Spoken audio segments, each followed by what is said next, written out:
This is a quick video about a missing fugitive by the name of Danelo Souza Cavalcante. I think I got it right. He escaped from a Chester County prison on August 31st at approximately 8:30 a.m. and there was apparently a sighting of him on someone's surveillance camera on their property at, let me get the time for you.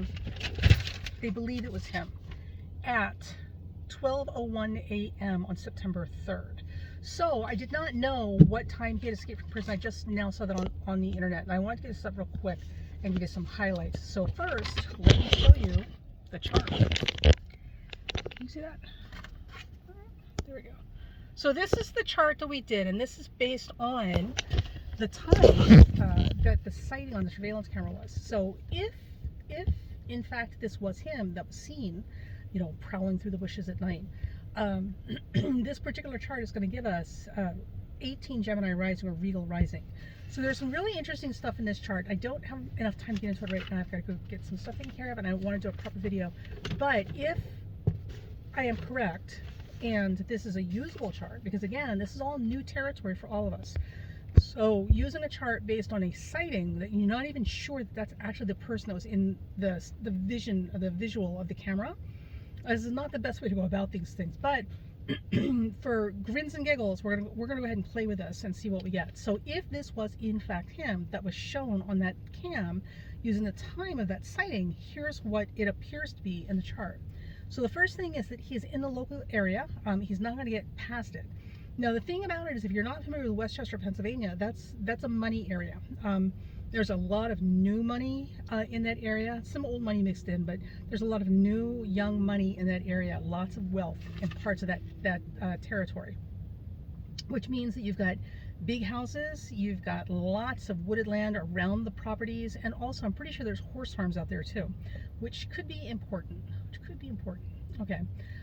Obviously it says that there was a successful escape to the outdoors. Well, duh, we know that, and we know that he's somewhere outside. So the policemen searching the wooded area and have roads cut off and everything else to try and look for him. He is in an area of new wealth, like investors, financiers, tech business owners, and or possibly farms, like cattle or cattle owners, livestock owners. I don't know anything about that, so maybe I guess you could own a livestock business and live out here.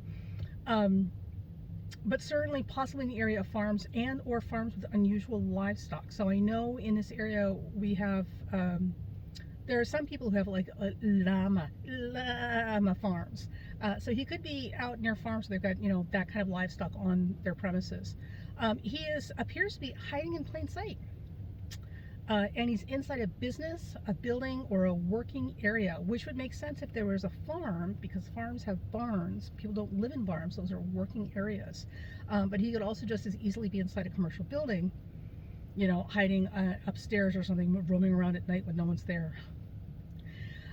So also too, it looks like there's a bit of a disguise or blending in with the people around him.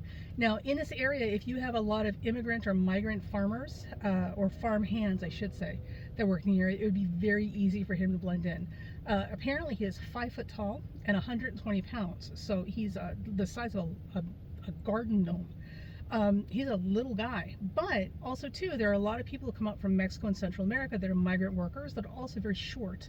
So, and he's from Brazil, so he looks like he could be Hispanic. And for people who typically don't spend a lot of time around, you know, anyone other than their own communities, like everybody else looks the same to them. You know how that goes. So it would be very easy for him to blend in with workers in the area if that were the case.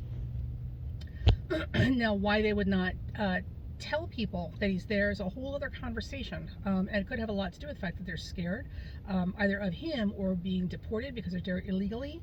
And before you start on this business about illegal immigrants and blah blah blah, just remember, those people that hired them knew they were illegal. They could have asked, and probably should have and did ask for paperwork, and knew these people were not here legally, and employed them at like obscene subhuman wages anyway. So don't jump on the immigrants for being illegal, jump on the employers for hiring them. Just remember that. Okay, so anyway, and it looks like he's heading south by west from his last known location, or at least from the camera sighting. I have not had a chance to look it up on the map. We can certainly look that up the area I am getting, he was 1.5 miles from the prison he escaped from, which is Chester County Prison. So you can look that up and do a south by west direction, you know, to see where that puts you. I suspect, and also, here's what's interesting. According to this, if I'm reading this correctly, and I could be wrong, he was nearly caught the day before the camera surveillance picked him up in the middle of the night. So it looks like he had a close call with law enforcement, and they may not even known it. Wherever he is at ground level. He's not high up in a building. He is at ground level. And again, barns, grain storage, outdoors, this type of thing, working areas, comes up very prominently. And also, it looks like there may be an old, dried up well or some other type of equipment that's there specifically to transport fluid, you know, like wells transport fluid from the ground up, right? Transport fluid that's no longer functioning or is not functional, that may be nearby. So that may be a landmark. And it appears that he, according to this, and remember, I could be wrong because this is all based on a camera sighting, which is not a good way to do a chart. But we're going to do more like an actual chart after this. It looks like he's going to get caught in about 5 days, which is going to take us to September 8th, give or take 24 hours.